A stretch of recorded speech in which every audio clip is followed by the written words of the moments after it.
and welcome to Fresh Face Comics, the comic book podcast where a lifelong comic book reader guides his friend through the world of comics for the first time. My name is Joey Morgan, the aforementioned lifelong reader. With me, as always, is Jacob Licklider, the aforementioned newbie. They made Superman woke, guys. Shut They made our true American patriot woke.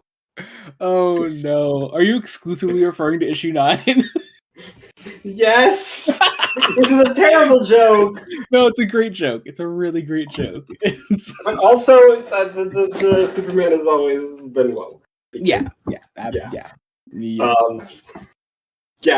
We're doing more Superman. We're doing more Action Comics by Grant Morrison of Volume 2, Bulletproof. This is issues 9 through 12, issue 0, and the first annual, plus, of course, backup stories by Sholey Fish. And the backup story of the annual by I forget the name.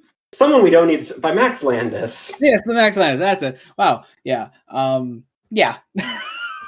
So, continuing this run today, kicking off our non-spoiler section, Jacob, what is the second volume of Action Comics, Bulletproof, about? You know, if I had to sum it up kind of in like a theme, it would be Clark Kent finding his feet, honestly. This feels very much like the intermediate volume, like sort of a transition from those first 8 issues to the last 6, 7. I can count. There are 6 after. Yeah, 6 more after this. 6 after this. Yeah, it feels very transitional. For better and for worse. Like we start with a classic Grant Morrison interlude of let's do something weird, but also be saying something always so fascinating. Something that I have a feeling is going to come into play next volume, maybe. And then doing essentially a 3-part story, but that 3-part story also very much bleeds into elements of it bleed into both the 0 issue and the annual. Because I don't think Grant Morrison can tell a tale that isn't intricately connected in some way. Right? Yeah. Importantly, also, because you mentioned the there's this sort of like it's the sort of like transition period between Superman's like early days and him finding his feet. Importantly, one of the big things that's happened with this is Morrison has taken this as like between volumes 1 and 2. This is where Justice League Origin happened. Yes. So like the Justice League is formed by now. We've not missed because we've already read it, thankfully. But we have like an important part of this Clark's history that has happened now, and we're seeing him like still find his way through that as well, with the Justice League around him, who do make a few appearances throughout this, specifically Batman. Yes. I mean, so Batman is Batman. As well as really, it feels like Morrison's trying to make statements about the New 52 as a whole, and just seems to be gunning for it to like be a thing, even if like the New 52 as a whole was, it was the New 52. It was kind of a mess. Yeah. Because Morrison kind of realizes, and this is one of the great things about this being a prequel book to most of the New 52, is that like, it kind of, this new universe kind of needs to actually establish itself in its early days, and you can't just basically jump into you can't have it both ways. You can't have this be a true jumping on point for new readers, and then also try to shove as much history from the previous universe that is to be expected from comic fans in certain areas at the same time. Yeah.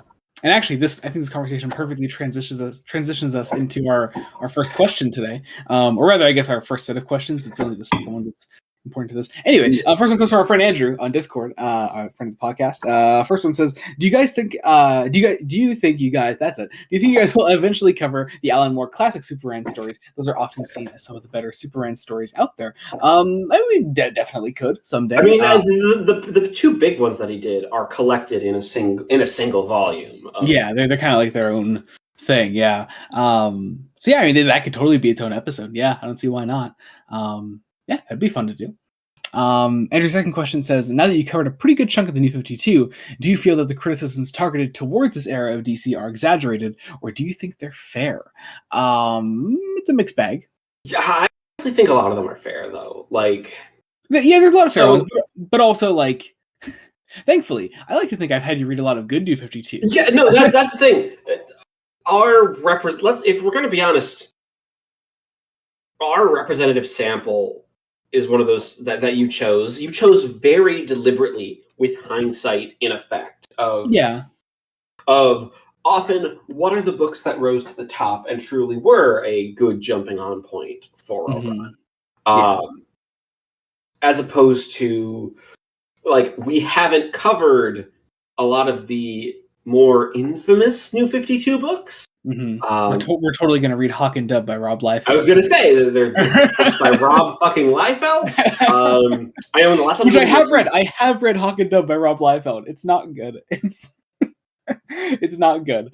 But yeah, no, there's some bad ones out there. I've read a fair few of the early titles from the New 52, and I don't know. I like a fair bit of it. But it really is just like, it's hard to say like New 52 good or New 52 bad when like it really was just a case by case basis. I think the proper assessment really should be New 52 a mess.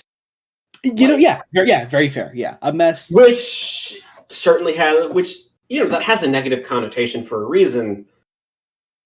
There are very good things about. There are things to like. Again, I think Scott Snyder's Batman is going to outlast a lot. It's brilliant. It's the best New 52 book that we've read. Oh, totally. Jeff Johns, the first 3 quarters of Jeff Johns' Aquaman. Hey, you're right. But Death of a King was... you're right, but hey, come on. Would you believe me if I said that actually Death of a King, bits of a Death of the King were adapted to Lost Kingdom? And actually not as bad? I mean, I could believe that, honestly. Yeah, they do the whole Lost King thing. It's yeah. Anyway, we've done that. We did Francis Manipold's Flash, which is very good, fantastic jumping on point. What else have we done? Now I'm blanking. We've also Jeff Johns' Shazam. That's true. Which is a very solid, just single volume on its own. And his Justice League. Mm-hmm. And I do know that when we catch up to in Green Lantern, we will be doing the Green Lantern New 52 stuff. Mm-hmm. Yeah, and that's very much still Jeff Johns on fire writing Green Lantern. Yeah. So yeah, and that's all great. There of course are great titles out there. There's Gail Simone's Batgirl. I've heard the Swamp Thing run from the New 52 is supposed to be good. Scott Snyder on Swamp Thing. Yeah, it's really good, and it ties a lot into actually another one I was going to mention there. Jeff Lemire's Animal Man. Yeah, they do great stuff together. Also I do like bits of the early New 52 Suicide Squad aspects of it. Pretty much everything aside from the Harley Deadshot romance. Everything aside from that is really good. I've also heard mixed things on Brian Azzarello's Wonder Woman. I like it. I don't like the demigoddess thing, but otherwise it's really good. I've heard some people really like it, some people don't. I can understand both. I like it for the most part. Yeah. So it's very much the New 52 as a whole was a mess. Also Batman and Robin with Peter J. Tomasi, fantastic book. But it's very much a mixed bag. I don't know. It's a mess. On to some actual Twitter questions, though. First comes from our friend. Do we want to do the other Discord set of questions? Oh, that's right. Yes. Okay, that's right, because Mason is no longer on Twitter. Yes, Mason escaped. Good for him. Mason comes to us with a set of questions. One, who's Grant and why do they have more sons? Mason, you already know the answer to this. You were on the All-Star Superman episode, Mason. Oh, that's true. His second question says, how many hardback comics would it take to stop a bullet? Okay, define hardback. Like omnis? I think you would need omnis. I imagine a single omni could stop a bullet, probably. I think that depends on what kind of bullet. I mean, haven't people had bullets stopped by a copy of the Bible? A pocket Bible? Sure, yeah, absolutely. That's happened. Yeah, so a regular but wasn't there also that YouTuber that I think she like killed her boyfriend because they were doing like a like a stunt video, and he was holding up a bunch of books, and they shot it and It was a killed him. pillow. What? No, I thought it was books. Look, it's going to depend on the range and the bullet, but also, I suppose we should say a disclaimer: do not shoot people. Don't shoot at books. don't shoot at books. Don't shoot at people. Don't shoot at books and people at the same time. Anyway, Mason's next question: why do people in the background have bats and crowbars? He's referring to the cover here. Are they stupid? Do they not know he's the man of fucking steel? Do they not know he's rather difficult to beat up with household objects? I mean, this is early Superman, so maybe they don't know, Mason. But also, these people are clearly being possessed. So yes. I think even if they knew that he was that he could not be stopped with regular household objects, I don't think that would really stop them. His next question says, why does the red guy's no-nose square have a window? I dislike that question. I don't think you need to relearn anatomy. Yeah, because that is like the lower stomach. Yeah, on the cover.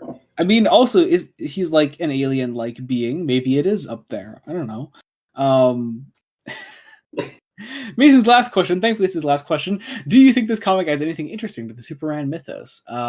It's Grant Morrison, so yeah. I mean, it's Grant Morrison. Issue 9 on the whole, is an issue with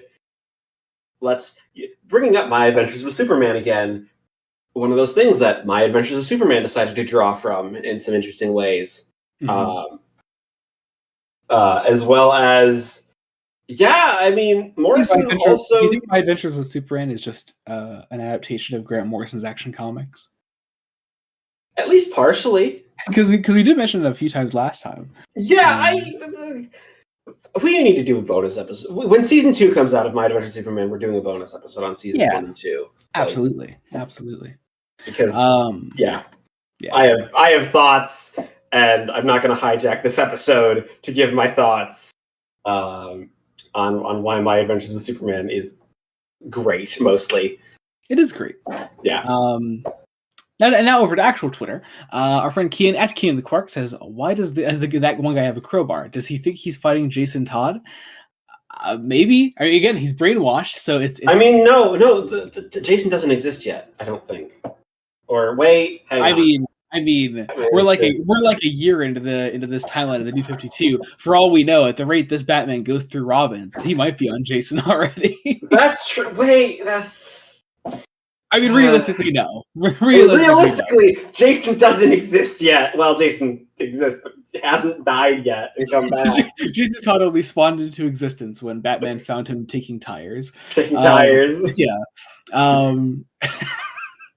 Next to our friend Jamie at Jamie_season7 says, "When are you reading No Action Comics?" I forgot to look that up, but I've heard of that before. I forget what that is, to be honest. This is a joke. Okay, I'm pretty sure this is a real thing, but I can't remember what it is now. I've heard of it. Here's the thing. I saw this and I'm like, did Jamie have a stroke? No Action Comics is a thing, but I cannot for the life of me remember what it is.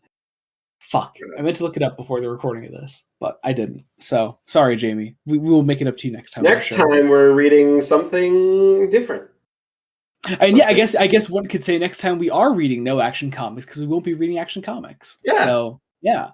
And last up, our friend Rules Panda at Joey can read this. What is your favorite interpretation of Superman's origin? If you say Man of Steel, I will hunt you down.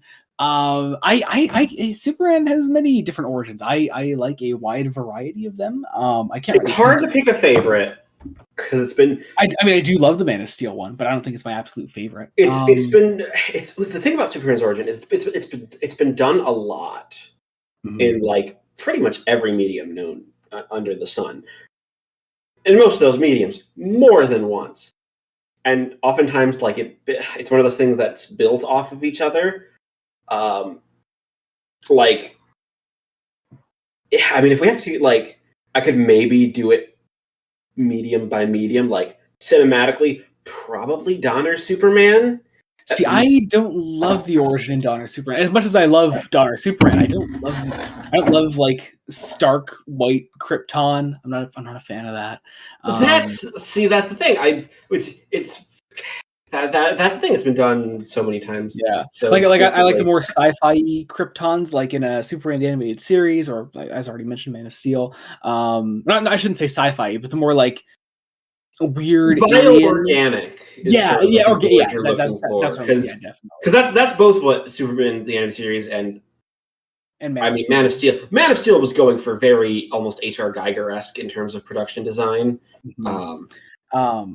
But yeah, it's like I don't know. I think for me, and when we say origin, I guess we don't strictly mean Krypton. We're also talking the Kent's finding him and his growing up and all that. So I think like my sort of perfect Superman origin is sort of a mix of a bunch of them. I'm sure. Like I love the S-TAS Krypton. I also love the S-TAS teenage Clark because nothing gives me chills quite like that scene where he first flies in that second episode. I adore that. But yeah, also again, I love Man of Steel's opening. I love like Clark's going to Metropolis in the first Donner film. The Donner film, just all the early Daily Planet stuff is perfect, genuinely perfect scenes. I love those. Like can we just like, and then oddly enough, I think it's that one bit of Man of Steel, the first flight in costume. That fucking scene. Probably one of the best things Zack Snyder's actually ever shot. No, totally. And one of the best things Hans Zimmer's ever scored. I adore that scene. Okay, that's a little more difficult because Hans Zimmer has a very extensive catalog of scores. He does, but I think Flight is just one of his best tracks ever. And I also am not the biggest fan of Hans Zimmer. Wow. Okay, so fuck off in multiple ways. Then fuck you. Look. I am a page. I love John Williams too much. Okay, I love John Williams as well. It is possible to love both. Yes, but like, John Williams was just as a composer was a formative part of my childhood and music education. Totally. Yeah. As a brass player, Zimmer doesn't do as much brass. Really, that's fair. That's fair. But also, you haven't seen Close Encounters. Watch Close Encounters. This is true. I think I'm well off topic. I may be doing a mini Spielberg type thing, marathon type thing. Ooh, do it. Because I did Jurassic Park recently again. So good. Yeah. Anyway, let's okay. That's our Superman origin spiel, I guess. I'm sorry. You got us talking about other media. Yeah, and I have been listening to some John Williams suites as well, and as you should. As I often do. Duty, yeah. Anyway, so I guess before we get into spoilers, as always, links will be in description, I'm sure, for books and socials and et cetera, et cetera. If you want to find out what we're covering next time on the podcast, skip to the end of the episode. And if you're not interested in the spoiler section, I will be revealing to Jacob what those next 2 episodes are. And I still don't think he has any guesses. Here's the interesting thing. Because we are slightly recording this in advance, because I am going on a vacation. I'll be on vacation, I think, when this episode releases. I haven't had time to I haven't had time to form the conspiracy board. It's okay. Well, that means we get to see it in real time at the end of the episode. Yeah. But yeah, I guess that does that. Be sure to check out all those things. And without further ado, let's get into our full spoiler section. Consider this your full spoiler warning. We're going to get into Action Comics Bulletproof right now with Action Comics number 9. Yes. So this one. Okay, I have to know. Was this one really controversial when it came out? Because I don't know. I think I was still very much new to the current comic sphere when this came out. Right. Because you only started. I started collecting with the New 52 properly, but also I was like, I think 11 or 12. You were the perfect age. I was, and so yeah, it's just it was very much my jam at the time. But I didn't really know like the larger social media sphere or anything like that, or what anyone else thought. I mean, when this came out, Twitter wasn't nearly as big. It was probably a lot of sort of the reactionary types were still sort of nestled often into forums. Yeah, Ethan Van Sciver was still working for DC. Yes. Remember forums, guys, because forums were a big part of internet history. Forums still exist. They still thrive in their own little communities. Yeah, but they're nowhere near as big of a powerhouse as they were. I can imagine this being super controversial, especially 9 months into the New 52. Mm-hmm.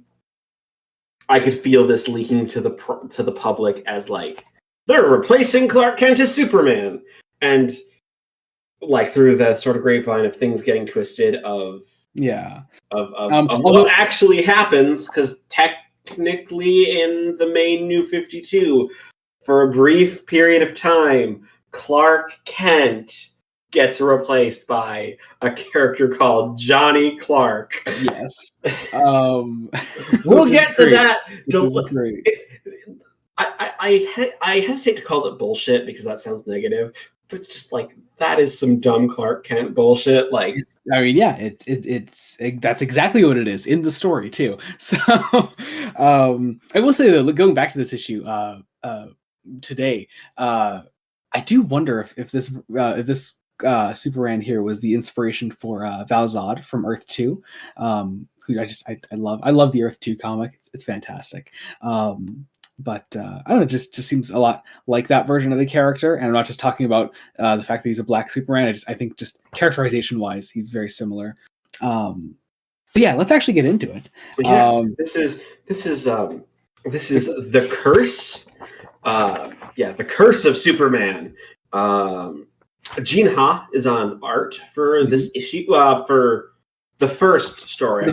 Yeah.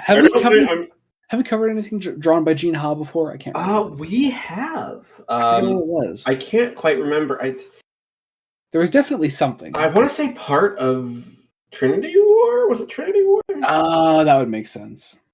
Yeah, because he's a name I know we've covered before. We're starting to get to the point where we've covered a lot of artists. So, despite me having a spreadsheet trying to track, I'm the weirdo who likes to track everybody who worked on a book. And you still can't keep track of if we talked about Gene Ha before. You rat bastard. We have had over 60 episodes, and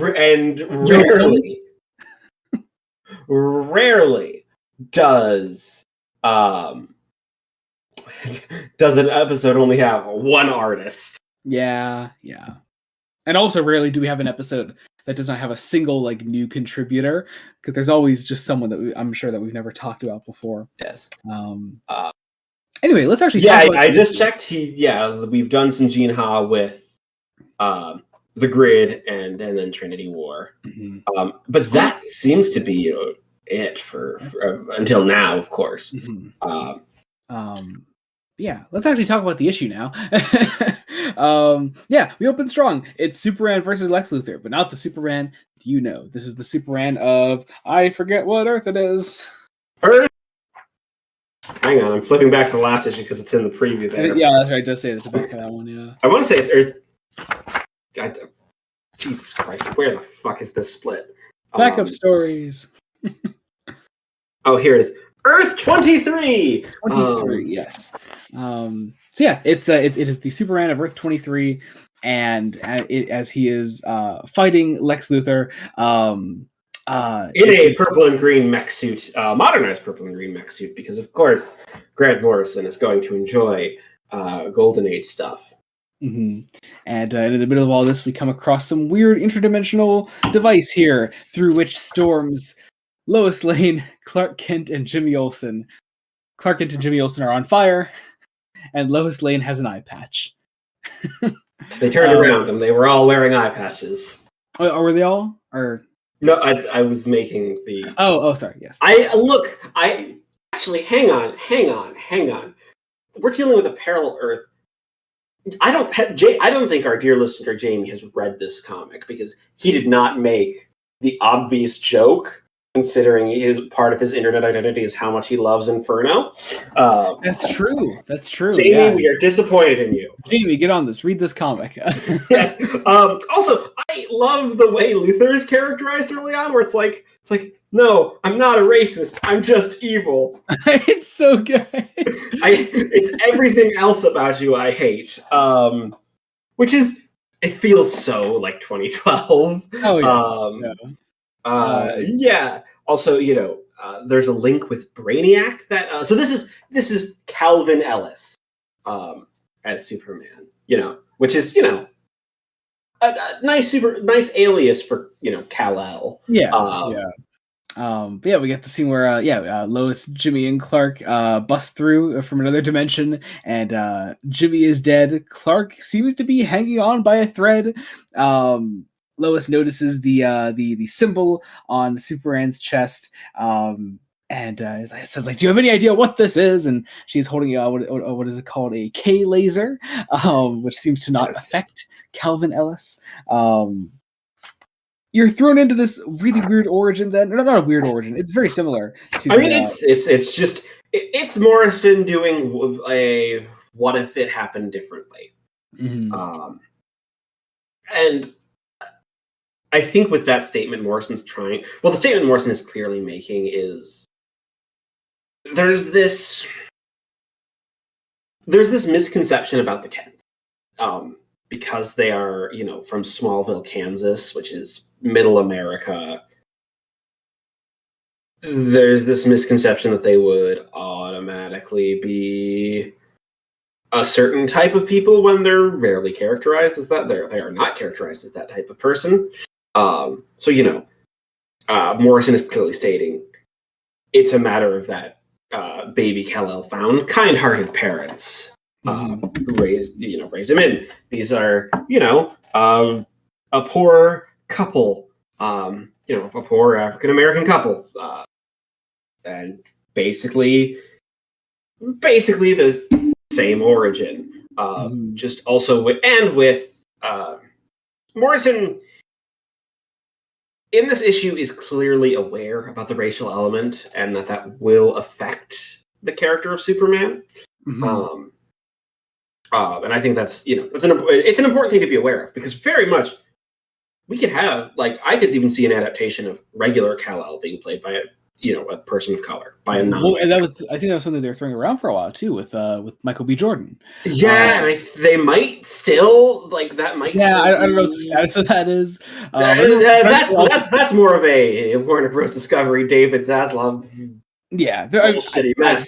There's no way that movie is happening. Come on. Sadly not. Even though I think seeing it would be not only interesting, but I think kind of maybe worthwhile. Yeah, it's then we flash back then to the universe that this other Lois, Clark, and Jimmy come from, and we see how they got involved in and interested in exploring other dimensions, and how they sort of unlock the technology for that. It's important that also there's this idea of there's this very sort of undercurrent of these are universes where there was an evil Superman, so an evil Superman and dimension hopping Lois Lanes and Jimmy Olsen's. Yeah, you can kind of see where my Adventures with Superman might have taken inspiration. Yeah. Oh, totally. Yeah. We also have this little shit. This little man who keeps popping up, and I guess I have to say I was wrong in my prediction. Haha, I love it. But also I wasn't wrong. You were on the right track. I was on the right track. I am happy I'm on the right track, and we'll get to when we get to the end of the book. Where it's like, okay, cool. I'm on, yeah. I'm glad I called it not correctly, but I'm glad I called where Morrison is going. Oh yeah, mostly. Definitely. I don't think we could have done a Grant Morrison run on proper Grant Morrison run on Superman without this sort of interdimensional insanity. Yeah, Also, I hate that I can't help but look at this one page with the sort of like dictatorship Superman symbol with the call them advertisements in the background, and not think of like Frank Miller, Dark Knight Strikes Again shit with the Superman like underwear there. I mean, which might definitely be a comment on Frank Miller. Well, I mean, because here's the thing, like the commodification and commercialization of superheroes isn't a bad idea to explore. It's just a bad idea to have the one exploring it be Frank Miller, who isn't as tasteful. Yeah. I thought we were going to say Frank Miller wasn't tasty, and I was going to question you, but anyway. Anyway, so evil Superman android is chasing Lois, Clark, and Jimmy through time, and has now come here to face off against Calvin Ellis, who also we haven't mentioned yet. Calvin Ellis is also the president of the United States, which is it's just a fun aspect of his character. I really like that, and also he does keep the whole dual identity thing. Like he isn't like. He's not Superman the president. It's Calvin Ellis the president, and also Superman who looks remarkably like Calvin Ellis. You know what? Look, it's the Clark Kent Superman thing. Like it works. It works. You know, it also helps that he might have a robot duplicate sort of. Well, that's not what it's implying, is it? No. I think it's like I guess it's pretty much a robot duplicate. It's another like version of him made by Brainiac to like just sort of.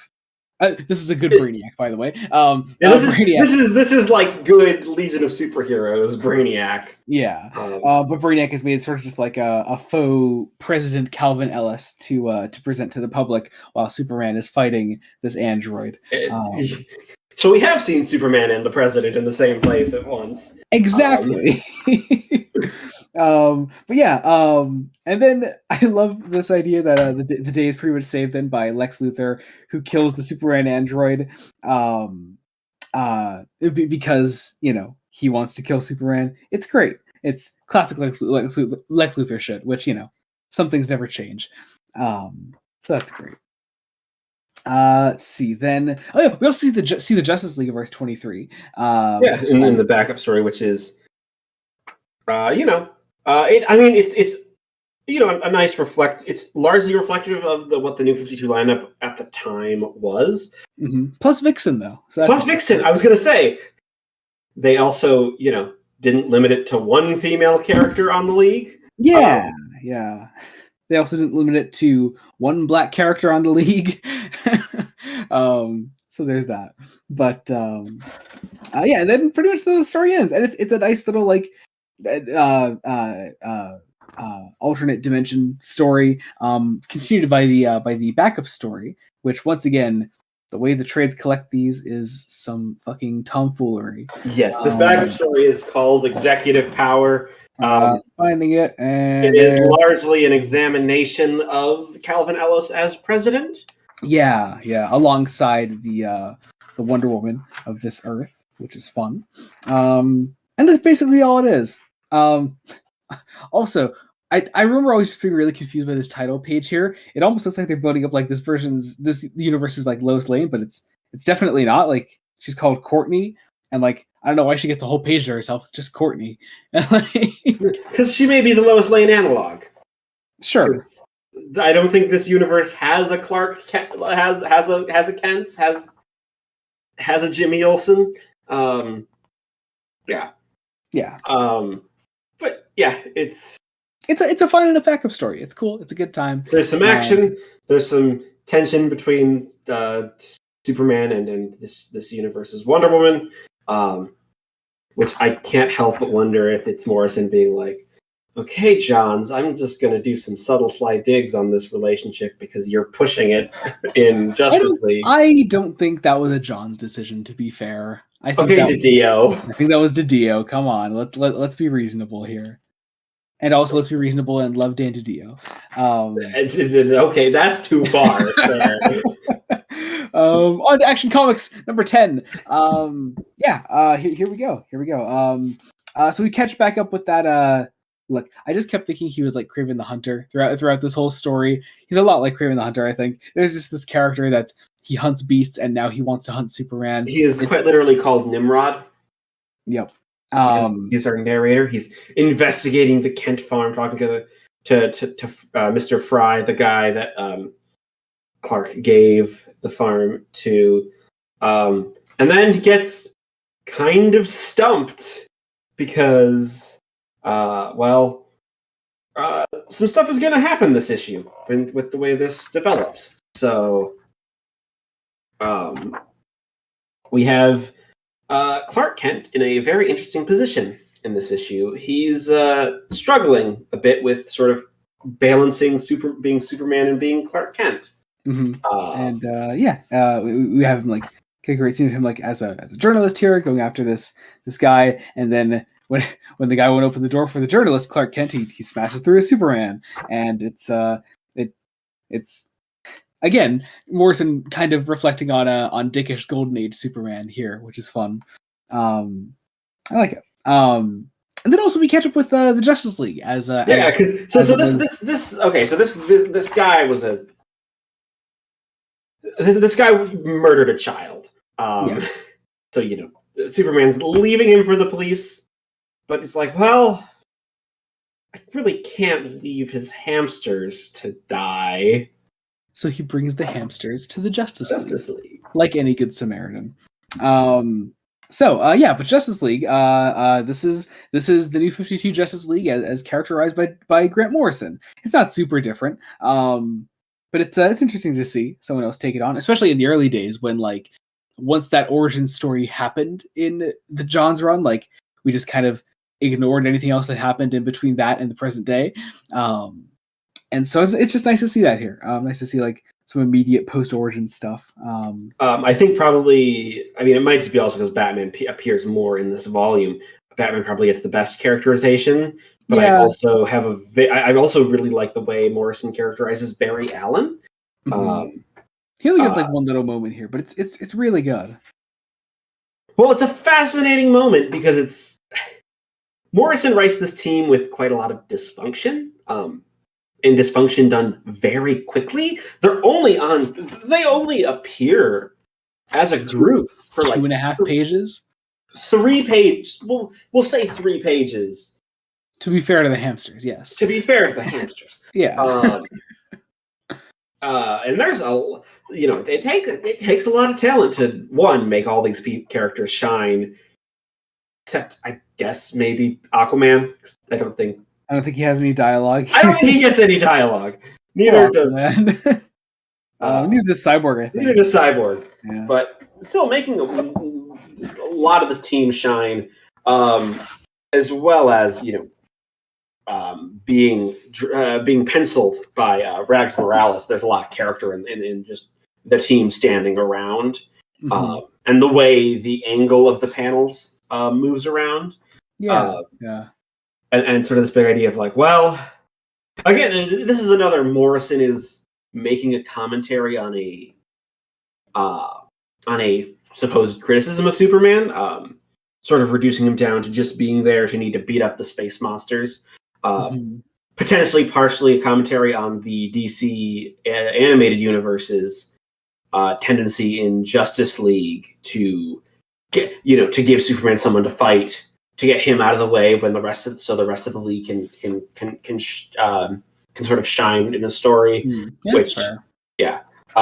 Not meant, and sort of that's where that criticism, that's where the sort of view of the character kind of evolved from in some interesting ways. Yeah. Though I did always understand like why they did it that way in the show, because it's like it's when ensemble show different media. And also when you're wanting to portray Superman as powerful as he actually is, there's the problem of why does he need a team, and you want to show why that team is needed. And I should be clear. I'm talking more about the perception that arose from that production decision, and not the production decision itself. Go check out our bonus episode on Justice League, which just came out last week. So check that out.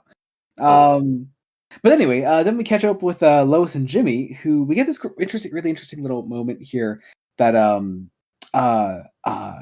Lois has been keeping a scrapbook of Superman sightings, and Yeah. not just recent ones that go back multiple years, and to a time when Superman wasn't even around, when Clark wasn't Superman. So Clark is like, why? Like, it literally can't be Superman. So yeah, we put a little pin in that to comment this idea on of the Blake Farm ghost. Also, Lois has a niece who might like the hamsters. So put another pin in that. Yeah. But then back to Kraven the Hunter, as he watches Clark and Jimmy and Lois from across the street, has also seemingly figured out that Clark is Superman. Kind of worked his way backwards.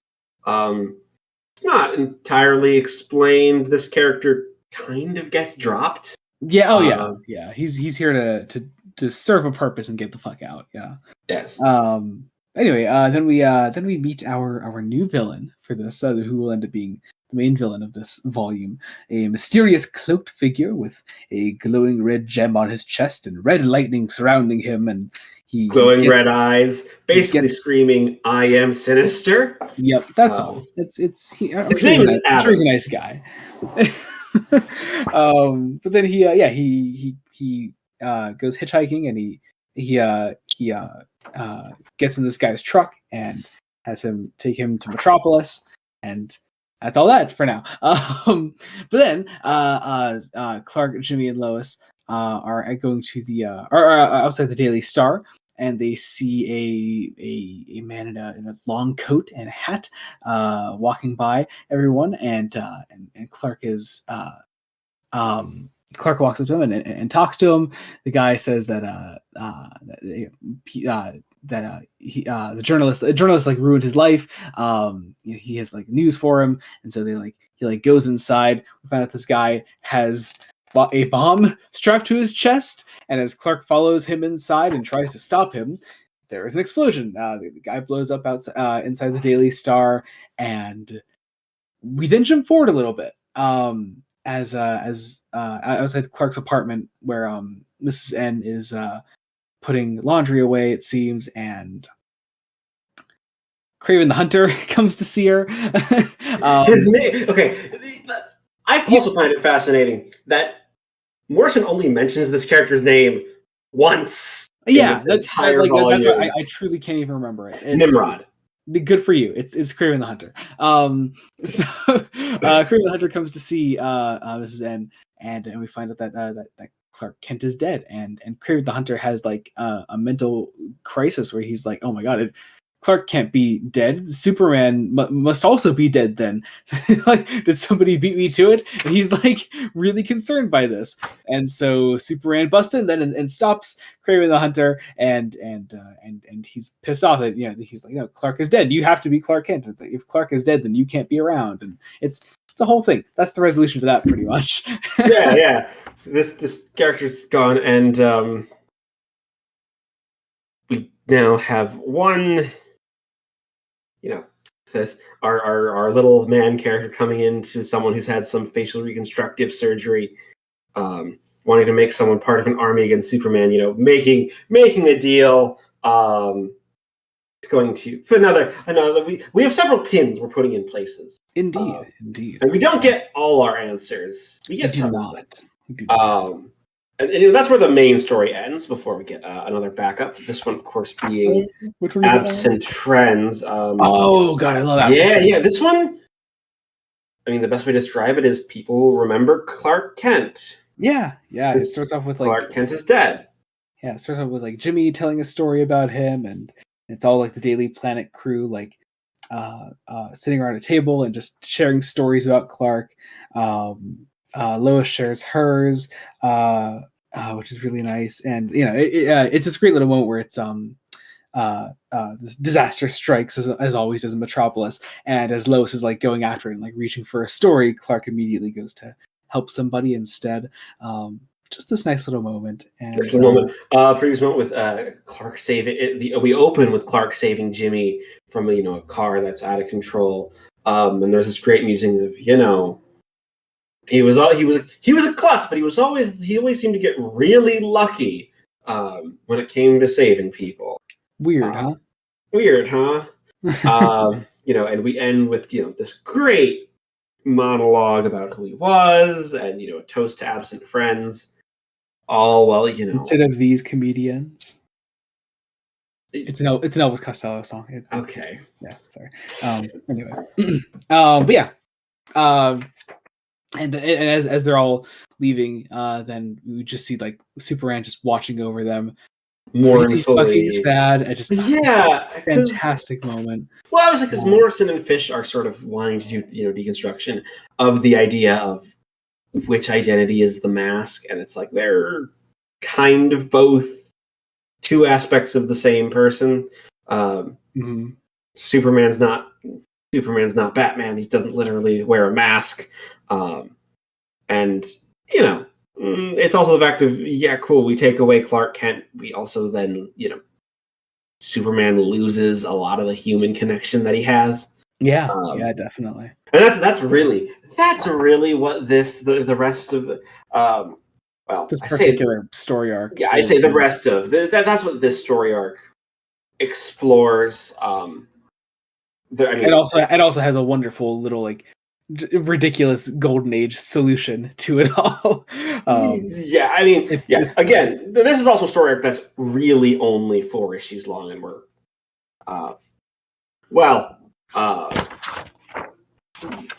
actually really only 3 issues long technically. It really only started in this last issue, so we're already getting halfway through it, so it's actually quite tight for being only 3 issues long. I actually forgot to ask, where does the Omni put the does the Omni put it issue 12 0 issue annual? Is that how it's organized? Yes. Okay, that's good at least. All right. Yeah. Anyway, I believe that's also just how they were published. Yeah, I think so. Yeah. And I should say, before this episode, oddly enough, because I have read the 80 Years of Action comic celebration, the main story of the 0 issue is included in there. So that's cool. Yeah, okay. So it's one of the things that one of the stories that's included in that big collection. It's very nice. So Action Comics number 11. Yes, bow to metallic. Yes, love it. Great fun opening fight scene. It's Superman fighting a giant metal thing called Metallic. I believe this is supposed to be the guy that like made the deal at the end of the last story. Maybe. Oh, is it? Maybe. I do not remember how that pays off, to be honest. I don't know. Anyway, Metallic gets defeated, and that's all it is. And we get introduced to Johnny Clark, the firefighter. Which I could see Superman doing a firefighter as a secret identity. Yeah, but I also. There's something about this that's written to feel kind of off, and it's meant to feel wrong. Like it's not really Clark Kent, is it? No, I mean it's also too close to being Superman in a way. Literally running into burning buildings and saving people, having to be active because part of the whole thing of part of the disguise is in the posture of who Clark Kent is. If he's literally out there looking like a hero, it's not quite the same. We see him like saving some people from a burning building. Of course, he has to save the cat because they got to save the cat. It's the only shame there's no tree. Then we catch up. Buildings are basically trees. Went on fire. Sure. But we did meet some of Clark's like work buddy, Johnny's work buddies. Clark's work buddies. In my notes, every time I had to write this character's name, I'm like, in the biggest quotes, Johnny. Like, this was one where I used Superman a lot because Johnny Clark is just It feels off, and it's meant to feel off, which is mission accomplished. Johnny then goes to see Mr. Taylor, who Superman's Clark ended up saving, who Johnny saved from the Daily Star explosion. because I just got to reconcile that somehow. Right, because Clark Kent is dead. Clark Kent is dead. Clark couldn't have saved him, so it had to be a guy that looks remarkably similar to Clark, named Johnny Clark. And then he goes to visit him in the hospital, and we get this just like really great scene of like just Mr. Taylor feeling really bad that he survived. He lived with sort of like survivor's guilt that like he knew Clark, he hired Clark at the Daily Star, and it's like like he has this whole like should have been him, and he's an old man. Clark was just a kid. It's a great little moment. Yeah, good stuff. Then we get some Superman Batman interactions. Save that for when we do the Batman 60s show as a bonus episode. And you still have to keep watching it. I was actually just thinking about rewatching some 60s Batman recently. Yeah. We should do that. Anyway, Batman and Superman moment here. There was, of course, is this the moment that Clark finds out that Bruce knows who he is? I could be wrong. They already know who each other are. I have a feeling that like in no matter what continuity, just the sense is as soon as these two characters meet, they're going to figure each other's identities out somehow. I do like that little moment they added to the Justice League origin adaptation where it's like Bruce is like already studied Superman and he knows who Clark is, and then like all Clark does is just look inside his mask and he's like, okay, Bruce Wayne, there we go. Yeah. Which I think they also do an S-Task, don't they? Yes. That's sort of how that goes. It's a great little moment here. Bruce is telling Clark that like he knows about like him, how he like sort of like killed his own alter ego. He read the obituary by Lois Lane. It's a nice little moment, and moving on. Bruce also asks to just out of curiosity to see the bottle city of Kandor, and it's implied. It's kind of implied that they're going to go see that at some point. I kind of wish they showed it happening. Yeah. Now we get a child with stars in her eyes.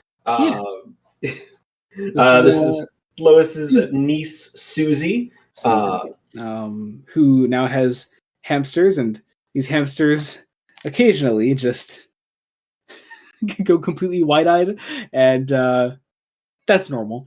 Literal stars in her eyes. She is heavily implied to have some sort of magical, supernatural alien powers. Abilities, but there's a man in her dreams. Quite literally, one of those things that like it's one of those things that's like the adults won't take it seriously, but it's from the mind of a child is perhaps the most important thing of where danger can come from. It's oddly enough. In a lot of ways, it feels very Stephen Moffat, but like good Stephen Moffat, like probably because it's through the lens of Grant Morrison. Yeah, that makes sense? that makes sense. Yeah. Like once again, Grant Morrison to write TV Doctor Who, please. But Russell, you're bringing back Moffat. You can bring in Grant Morrison, right? He would never. Russell would never. Russell would never. Anyway, so we got some Fortress of Solitude shit. Superman talks to Brainiac for a little bit. Trying to remember this soon. I mean, it was all about this whole idea of there's a coming threat that's going to destroy the Earth, and it's sort of this thing called the Multitude. It's all. I imagine this is all set up for things Morrison's going to do in volume 3, because it doesn't get paid off here. It's a setup scene. Yeah, volume 3 is very big interdimensional weirdness. It's fun. Then back in Metropolis, Lois and Susie are walking out in the street, and mysterious guy with red eyes and a hood shows up. and is speaking to Lois and Susie through with his thoughts, their minds, and that Susie is a future child who must come with him. If she wants to be one of the saviors of the human race, which is doomed to extinction. Meanwhile, Johnny Clark, using his super hearing, hears all this. We start getting a very nice action scene of this guy just, causing one of the firefighters coming to the scene to basically have a mental mindfuck and lose it, and crash the fire engine.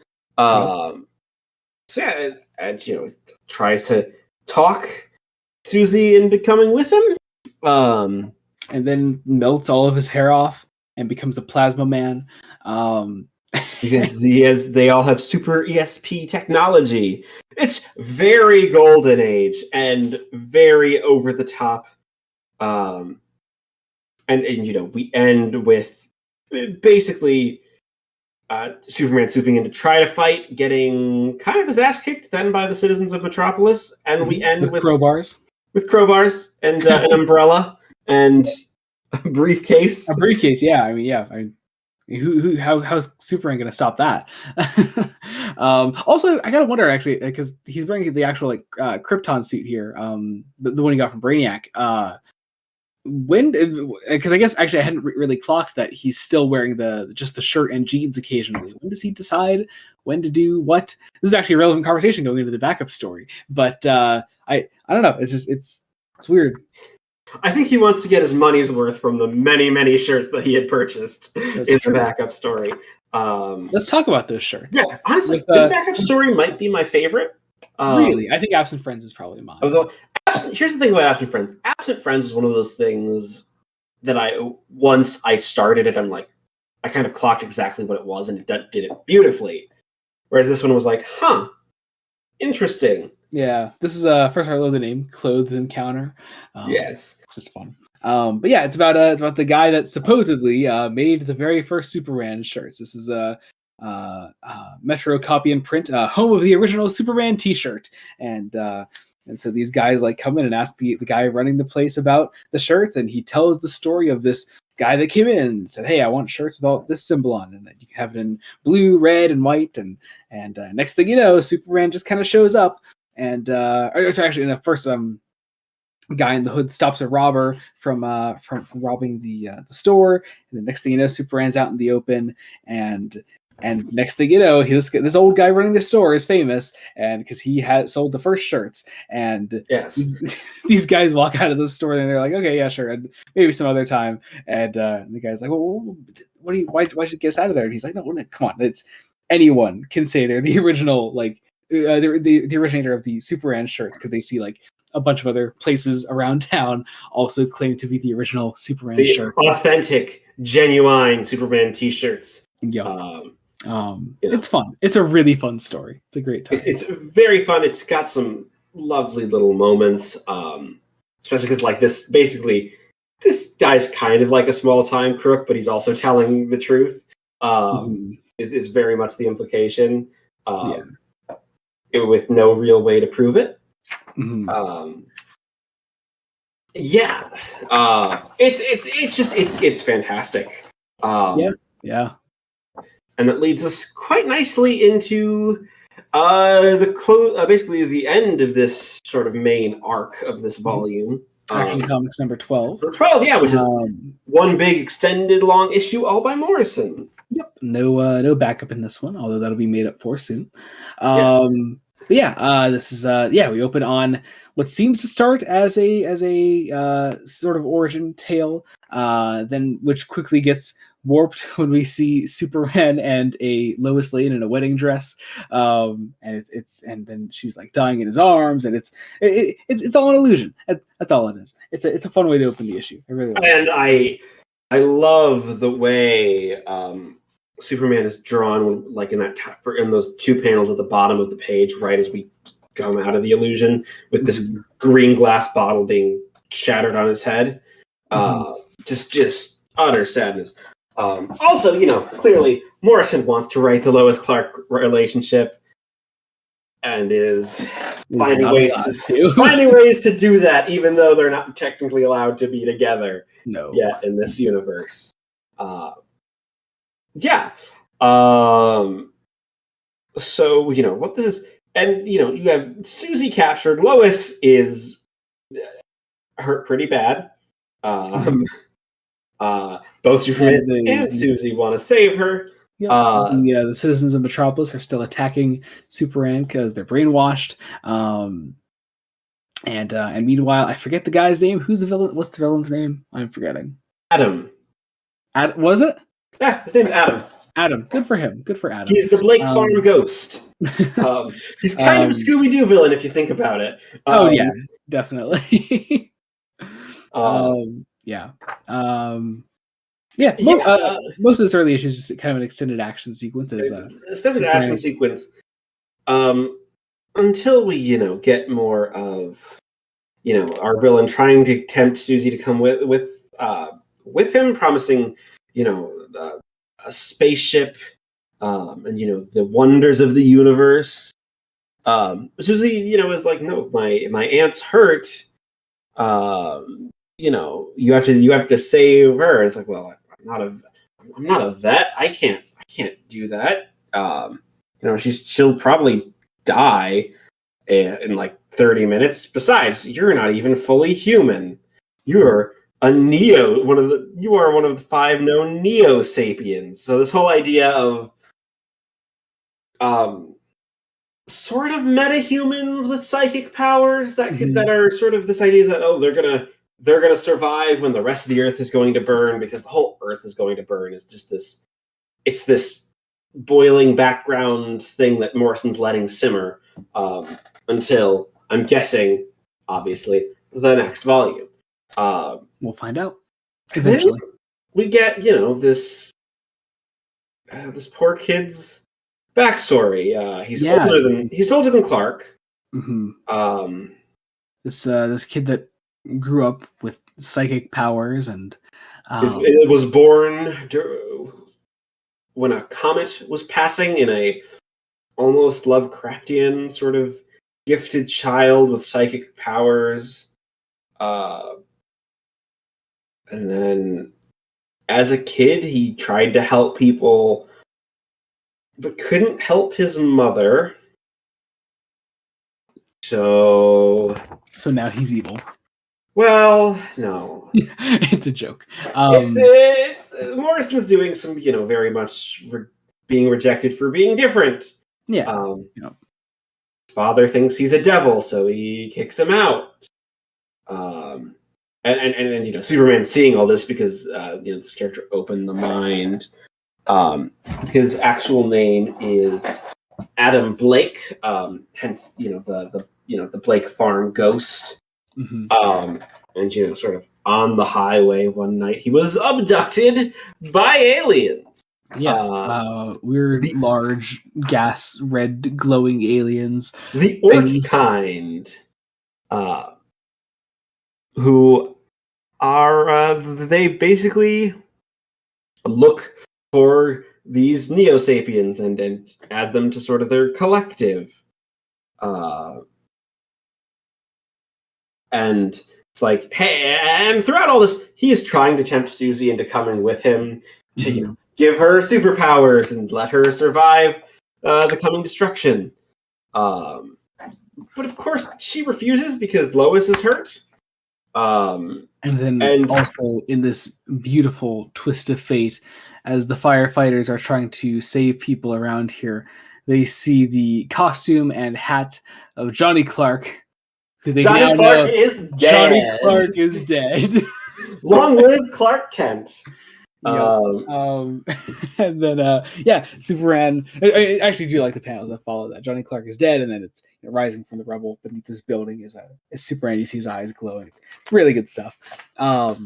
Then he bursts out of the rubble, attacks Adam, and we continue this fight sequence. Also, Adam grows back his hair. Then I don't know how the whole hair thing works with Adam. It's weird. Thing that he puts over himself. It's not communicated. Then it looked like before it was just like it got rid of his hair. It's weird. Like I don't know. Anyway, he has hair back now. Is the point? And yeah, Susie then helps Superman to defeat defeat Adam, and then And the whole idea is that Adam was genuinely trying to help. He was just going about it the wrong way, and he's not killed. He's just basically sent back to space. Mm-hmm. His spaceship took him back, they say, but then there's not much time to celebrate because we have to go save Lois now. So Lois is brought to a hospital, and I really love this moment. Another very golden age moment where the doctors are like, we can't save her in time, and Clark is like, well, where are all of your medical books? And they're like, over there. And so Clark goes and reads all of the medical books. This is all a Superman, mind you. He goes and reads all the books and goes back and performs the surgery for the doctors at super speed, and it's fucking hilarious. Using his X-ray vision, using his thumbnail, which is harder than diamond, as a scalpel. It's so good. Superman, you may in this case want to have taken an actual scalpel because nail is fine. Yeah, uses his heat vision to help cauterize the wound and seal her back up, and Lois is fine. John, on the next page, Johnny Clark is not. Johnny Clark is not. Yep, big dead boy. Then Batman goes to see Clark and pretty much gives him his identity back, a way to get his identity back through a Bat flash drive. It makes sense, trust me. And Clark is back, and obviously this is no mystery to Mrs. N, who is well aware of Clark's identity at this point, but also Mrs. N is keeping some secrets of her own. Surprise! She's from the fifth dimension, potentially. Or she is. She's a fifth dimensional imp. Yep. The wife of Mr. Mixiot Spitlick, who is I don't even want to try pronouncing this. Nixley Gisplintz. Nixie Gisplintz. We'll go with that. And then we cut back to our mysterious little man. This little man has been murdered. Okay, didn't kill Nixie, but hurt him severely.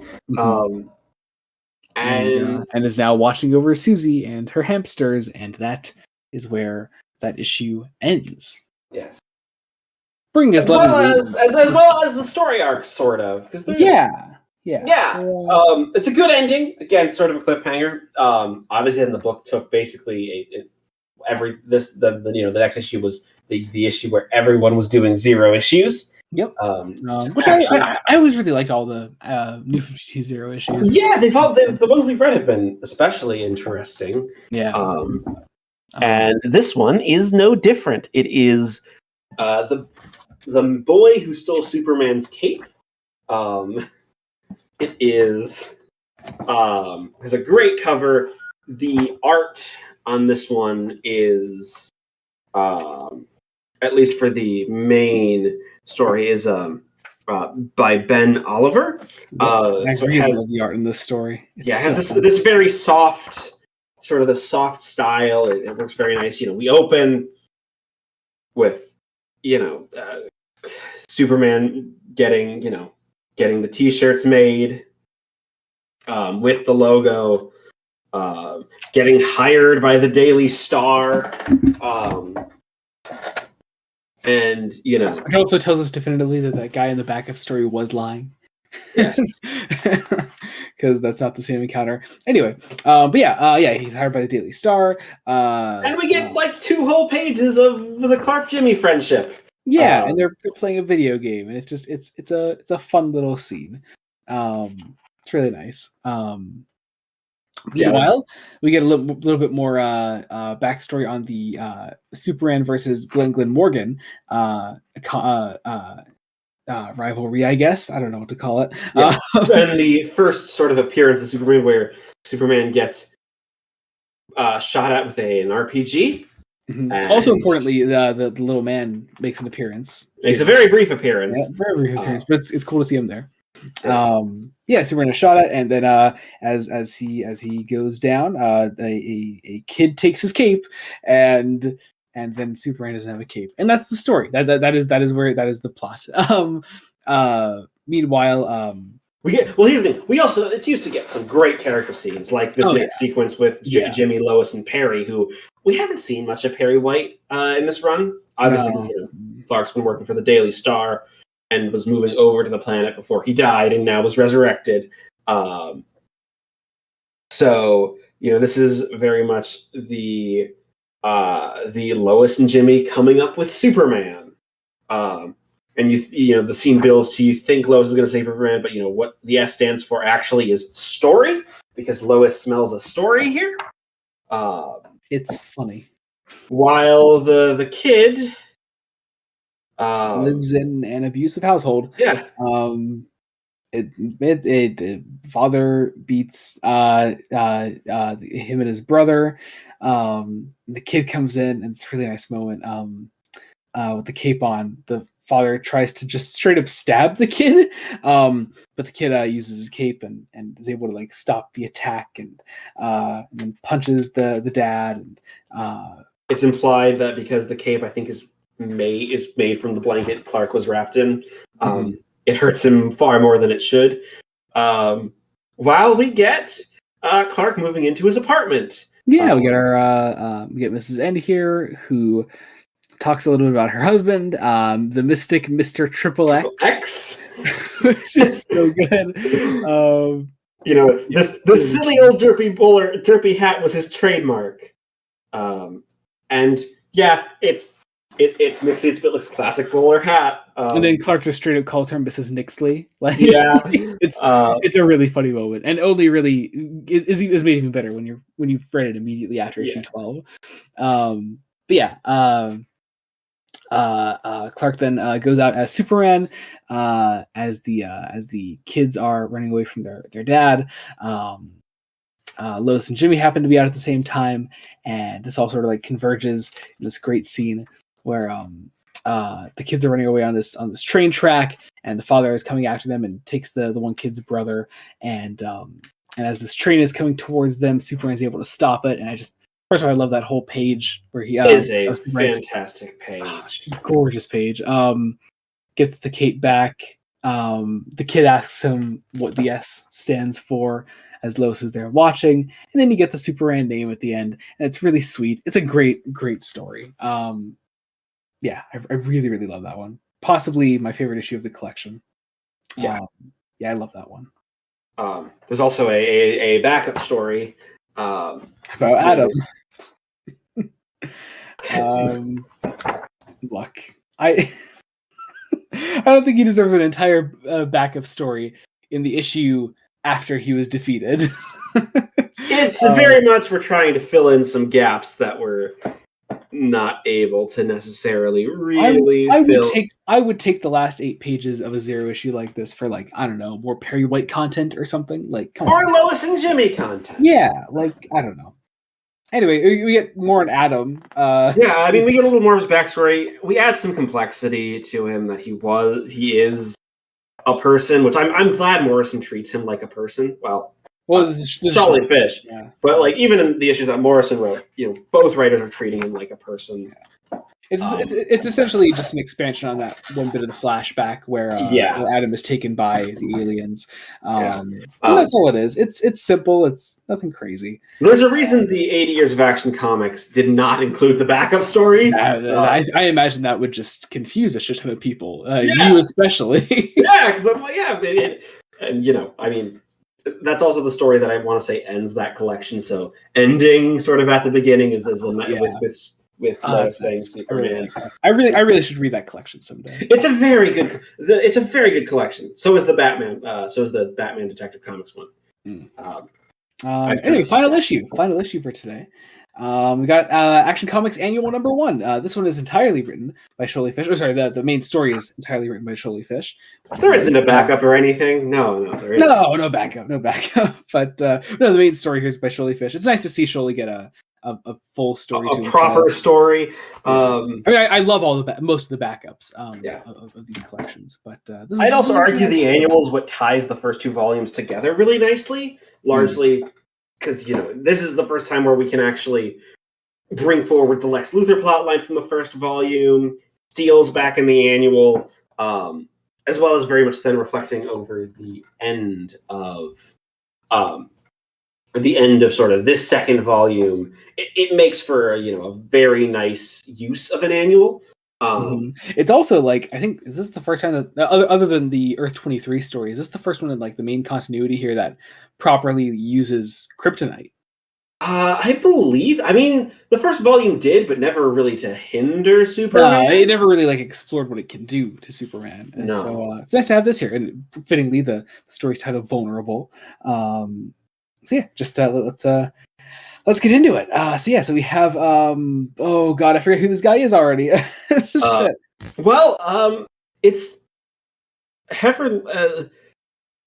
It's heavily implied that this is the dude from the Zero issue. This is the dad. Yeah, that would make sense. Again, Fish is great at tying everything together. Oh, totally. And this is the Dr. Abernathy here is implied to be the guy from the backup story of the Zero issue who was trying to get money for human testing. Now he's doing human testing. Many years later, everything kind of ties together. That backup even had a purpose, even if it doesn't quite fit. In the Zero, But meanwhile, 3 days ago, Superman goes to see Dr. John Henry Irons, who's working on some upgrades to his suit, his steel suit. And Clark. First of all, I like this little gag here where he tells Superman to like get out. There's the suit's power core; it's radioactive, and Clark's like, "I'm fine. It's not a big deal." But of course, we established also that John has this radioactive protective suit, and it's actually important, which is nice. It's really cool to have. Meanwhile, we catch up with Lex Luthor, who is getting his ass handed to him by General Sam Lane. Who feels very clearly betrayed by Lex, who betrayed the entirety of Earth.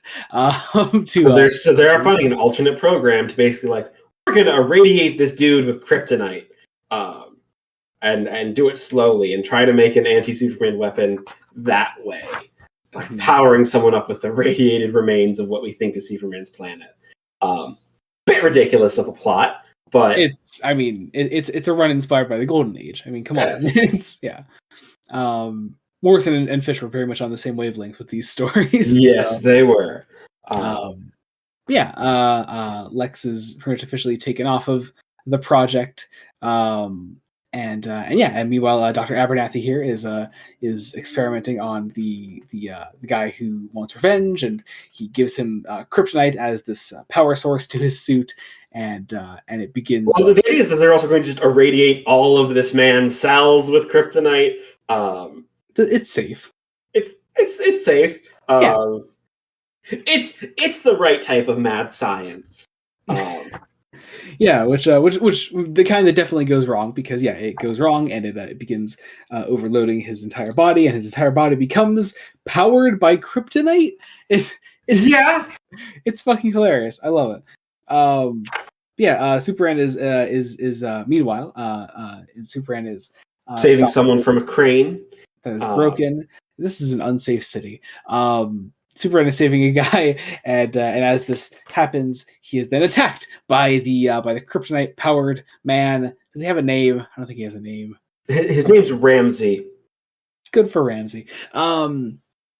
And so Superman is immediately starts getting affected by the kryptonite that irradiates this man's body, and this guy desperately wants his wife back, and he's like, "And you took my wife away from me," and Clark is like, "I didn't steal your wife. You were beating her. You had been doing it for years. So I stopped it." It's like, come on. I didn't take her away. You lost her by being abusive. It's I don't know. And then the rest of the issue focuses on Steel stepping in to help, which is Fantastic. Yeah, and as Steel is helping, Soups is able to go back to John's lab and get the radiation protective suit, and so he's able to get back into the fight, and it's cool. It's a really nice little like resolution of Clark and Steel like teaming up. I love their character interactions. We didn't talk about it in the initial meeting. There's this great moment where Superman's like, "I want to know if you pose a danger because you were working with Lex Luthor." It's like, and Steel essentially responds, "Let's just go grab a coffee. Let's be friends. Let's be cool." Yeah. It's really great. Yeah. They just have a really great rapport together. They're able to stop Ramsey together, and yeah, as they sort of like part ways, we flash forward a little bit to 6 months from now, where John Henry Irons is like going around the world helping people, and it's really nice to see. It's really good stuff. And he started this idea of Steelworks. So the New 52 is bringing in some developents for Steel. Yeah.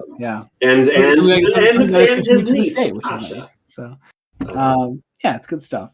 We also catch back up with Dr. Abernathy, who recovers some kryptonite from his broken lab and meets up with Lex. And Lex wants the kryptonite, obviously, for his own experiments. Then Superman goes to see Ramsey in prison, being imprisoned, and no, he doesn't. What am I saying? Nope, Sam Lane goes to see him. Sam Lane goes to see him. Yes, they talk about Superman. And they show panels of Superman, but Superman's not there. It's been a while. I swear I just read this like a week ago. But also it was a week ago, and I've been reading other things since. I've noticed. Yeah, lots of things. Anyway, we finish off with Sam Lane wishing to talking to Ramsey, and his eyes glow, and he still wants his wife, and that's pretty much where the main story of the annual ends. And then we have a weird backup story. Doing the origin of Atomic Skull as written by Max Landis. With no dialogue. Yeah. Which actually, I guess, it's actually kind of cool, but it's just, I don't know. It's a weird story. A weird one to include in this.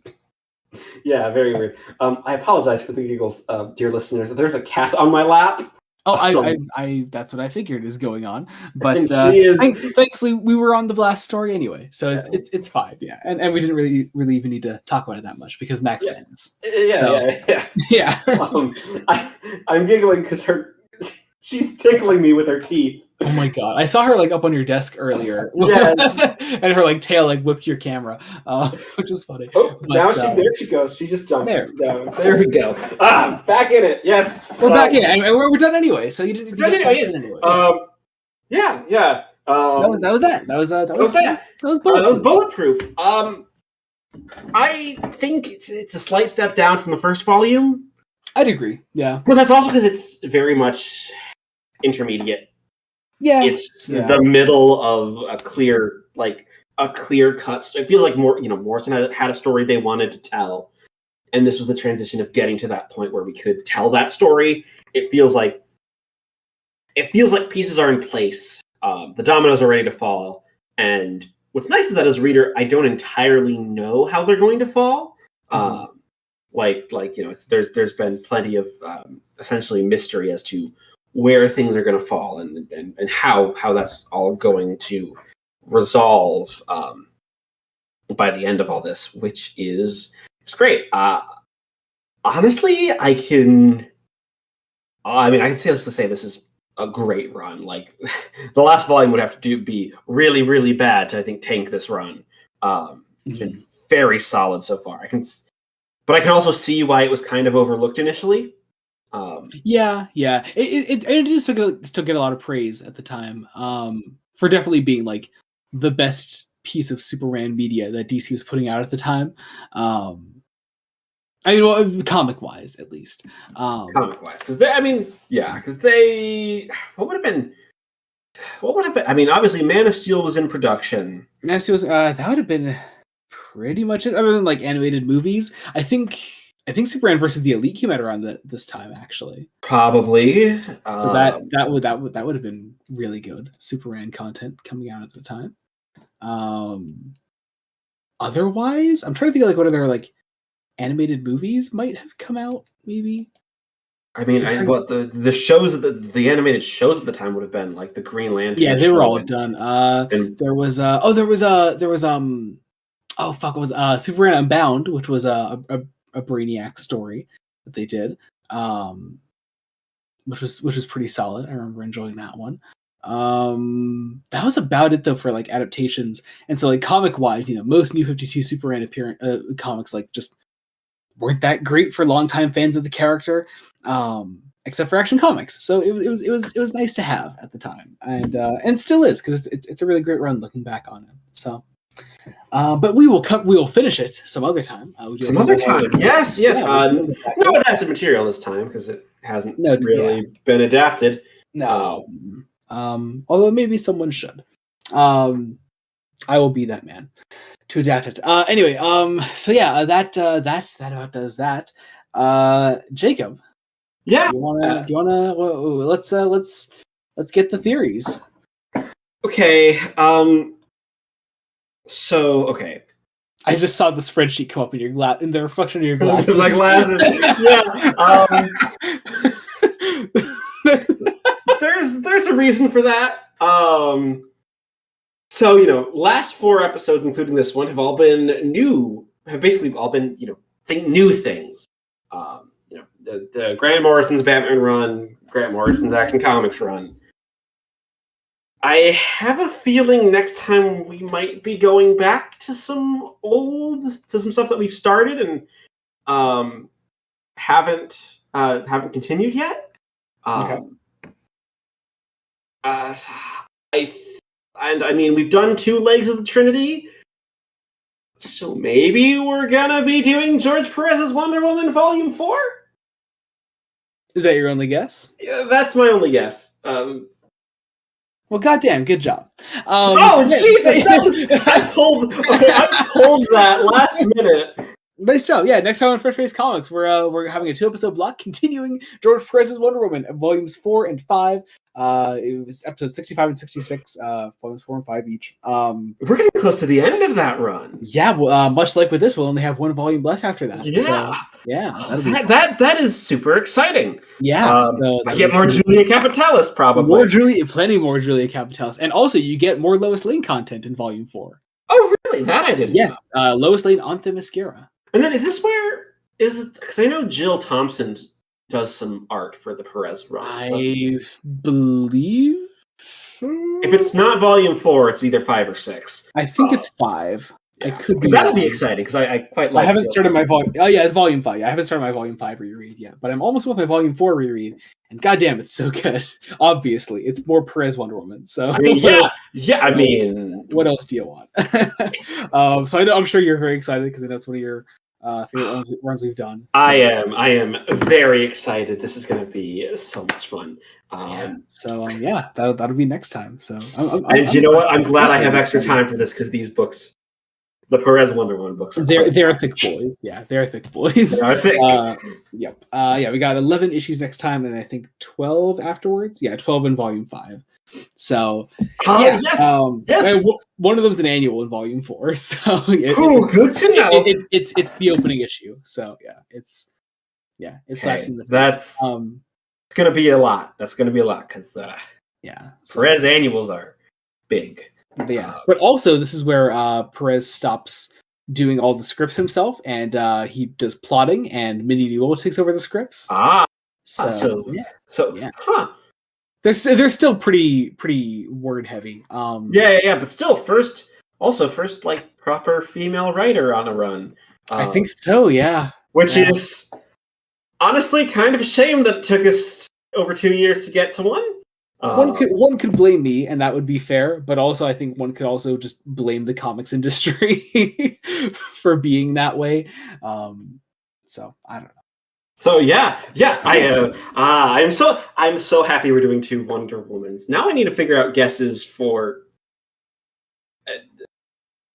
I've got to figure out. Yeah, so I guess we could further extend our episodes we've been connecting together so far. We had Batman, Superman, but all written by Grant Morrison. Now, if you want to say like the first 6 episodes of this block a Trinity block. Or a big Trinity block? I guess you could say that. I guess I could say that. So it's like a Russian nesting doll of blocks. Yeah, it just keeps getting bigger and bigger. Or I guess smaller and smaller. I guess the opposite of a Russian nesting doll. Anyway. Well, no, Russian nesting doll, but we started on the small in the smallest. Okay, yeah. Anyway, let's close this out. So promotions. What do you got going on, Jacob? My blog. I by the time you're seeing this, I will have definitely at least released a review on an Agatha Christie book that I'm very close to finishing as of recording, and already have some thoughts that I just need to get out in the world, as well as probably some Doctor Who books, as well as, of course, Star Trek, the original series, the problem, dear listener, of recording these slightly in advance means we aren't quite sure. It's just enough to throw us off. Let's see.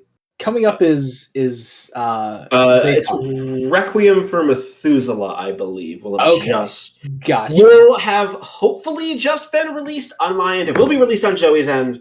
Absolutely. I'm going on vacation. My plan is to hopefully get that written and then publish it the normal Saturday time, but it's all going to come down if I can actually watch the episode and get a review written before I leave on vacation. But too late for at the time you're listening to this, so we will find out if Jacob has done. We will have found out. If not, I'll probably do what I did when I took vacation last year and basically do a two review weekend for Star Trek of one day do one episode, one day do the next. Yeah, we'll see. Much on my end. Same Star Trek things. We also have Fresh Face One Shots. We've been covering Superman by Joshua Williamson, Wonder Woman by Tom King, Batman Brave and the Bold by Various. Those all have, Superman and Wonder Woman just have videos that just released recently. I could be wrong about one of them. Maybe one of them's coming out tomorrow. We'll decide. Releases are weird. Those are out or potentially coming out very soon. And Brave and the Bold, once again, because Jacob's going on vacation, will probably be a little late. That will be delayed by about a week. So we'll get on it though. Yes. Other than that, we finally are getting back to R2BD very soon. So So if you have to look up for that soon, we have a shorter R2BD episode coming out to sort of catch us up on issues that we had in recordings recently, and then we'll be back properly early May with a regular episode. So. Yes. And then Breaking Brian exists if you want to find it. So otherwise, links in the description to books that we covered this time and next time. Those will all be down there in Amazon links. Check those out. Also, our socials will be linked in the description below. That'll all be there. As always, whenever you're listening to us or watching us on, be sure to leave a rating, comment, subscribe, whatever you want. Spotify, Apple Podcasts, Google Podcasts, etc. Subscribe to Blood Studios. That's all there. And I think that about does it. Yes. Yeah. Thank you all so much for listening. I guess until next time, this has been Joey Morgan and Jacob Licklider. Goodbye.